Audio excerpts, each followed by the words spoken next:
With us on the phone is Billy Joel. Good morning, Billy. Good morning. Now, Billy, I saw the trailer for this, and in it, you talked about it was a monumental moment for you when you first saw the Beatles and you realized, and you said to yourself, this is what I want to do. Were you actually in attendance at the Shea concert for the Beatles? No, I didn't get to see that. But you saw them on Sullivan or something? Well, I did see them when they did the Ed Sullivan Show, which was 1964. I believe they played Shea in 1965. Yeah. And I would have to think that a moment like this, even though you say you're not really a Mets fan, which is kind of funny, but it had to be a monumental moment to play in a house that the Beatles, that had influenced you so strongly, had once played. Oh, absolutely. The Beatles created the model. No one had ever played a concert at a baseball stadium. A rock and roll show at a baseball stadium was, technically, really, it never should have happened. I think they used the baseball PA system. Yeah. You can't even hear, what the announcers say. But it's not that I'm not a Mets fan. I'm not a rabid baseball fan. Let's put it that way. Right. Yeah. I believe to be a Mets fan, you have to have a lot of commitment and fortitude and patience. And I think it's, like I said, it's easier to be a Yankee fan because they win all the time. Yeah. It's harder to be a fan of a team that gives you so much aggravation. Billy, Bob Buckman, who is now our program director, and he says hello, by the way. He's a friend of yours. Yeah, tell Bob I said hi. Will do. He gave me the DVD yesterday, and really, I didn't know what to expect. Honestly, I just thought it was going to be like a concert footage of this. I had no idea that this documentary was going to just be woven together so tight with Shea Stadium, with your career from your childhood on up to the concerts there, to the building of it, and the tearing down of it, the people that had worked there for 37, 40 years, whatever it was. Just an amazing way to present a documentary. How involved were you in putting this thing together?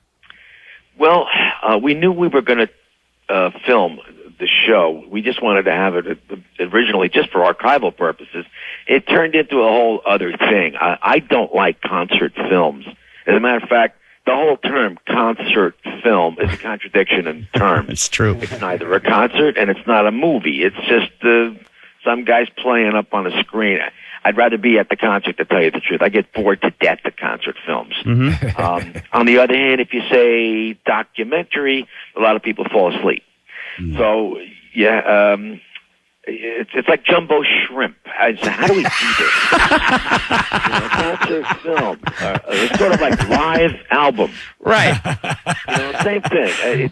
It's like there's a real dichotomy there. So I said, look, why don't you guys, let's make this more than the concert film. Film what's going on. And if you're going to go for the movie thing, make believe you're making the movie Jaws. You remember in the movie Jaws, you hardly saw the shark. Right. So I said, make believe you're filming Jaws and I'm the shark. Don't show me, because I'm really uncomfortable on camera. I'm camera shy. I'm just not photogenic. I don't think I'm horrible looking. I'm just not photogenic. I don't have good photographic angles. So keep the camera off me and film what's going on around me, and film the story. What's the story? Then they realized there is a story about Shea. There's a story about where Shea is. There's a story about the baseball team itself and the history of the place, and also, our own history, which kind of correlates with the history of Shea Stadium. And so that's what we ended up with. If you just joined us, we're speaking with Billy Joel. Billy, you were inducted into the Songwriters Hall of Fame in 1992. That has to be a huge moment for you. Creatively speaking, where does the creative process begin for you when it comes to terms of writing a song? Is it the melody?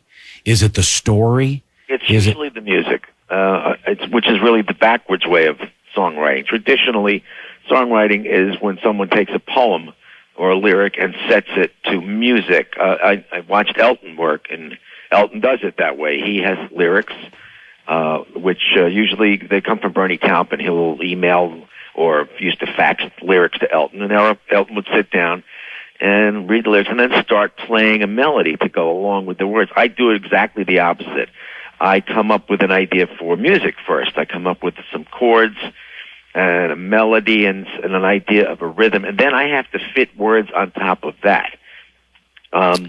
It's just I'm used to when I hear a song on the radio, I don't really catch the words.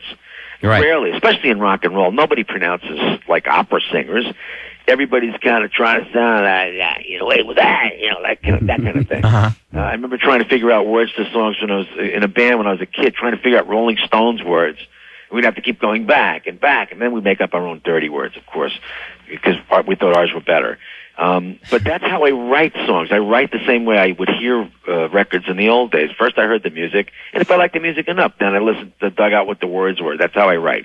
Well, you say in the movie, you look out at the thousands and thousands of people, you say, it's just amazing to be sitting here with you all here watching me, and I haven't released a record in 15 frickin' years. And then you go into how you just didn't want to write that kind of music. You wanted to write another kind of music. Are you still feeling that way? Well, that's what I'm continuing to do. I started to become interested in thematic music, instrumental music, which was really my first love.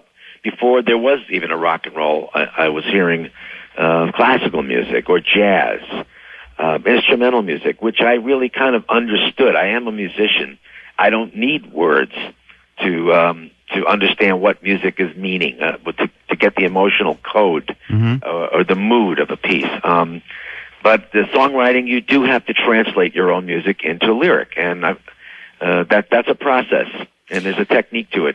And I became very comfortable with the abstract idea of just writing instrumental music, thematic music. I rediscovered the classics. I listened to Beethoven, and I listened to Chopin and Rachmaninoff. I said, "Whoa, these guys are talking to me, man."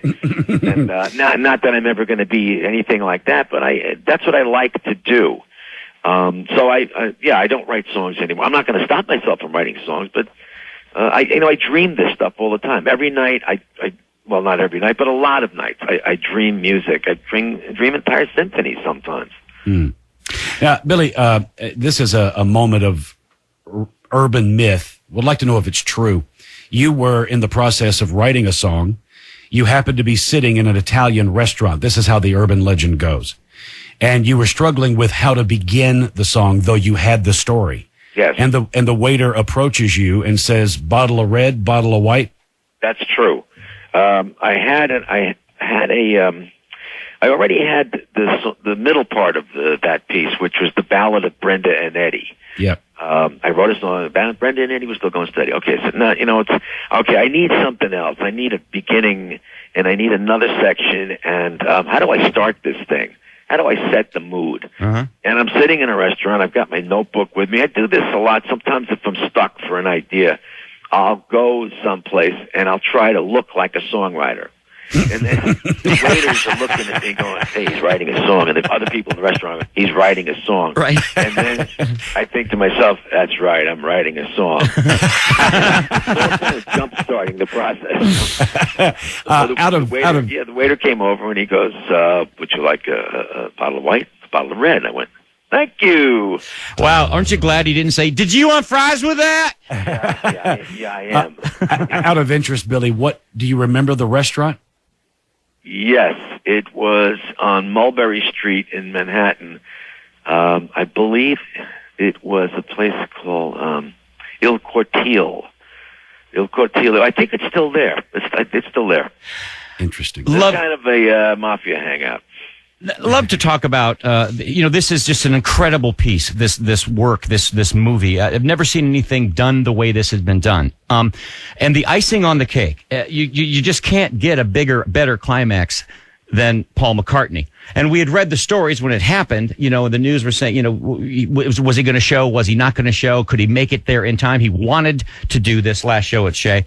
And you asked him, and he said, I love when Paul says in the movie, he goes, "Well, I said, I don't think I can do it. Do you?" To fly over.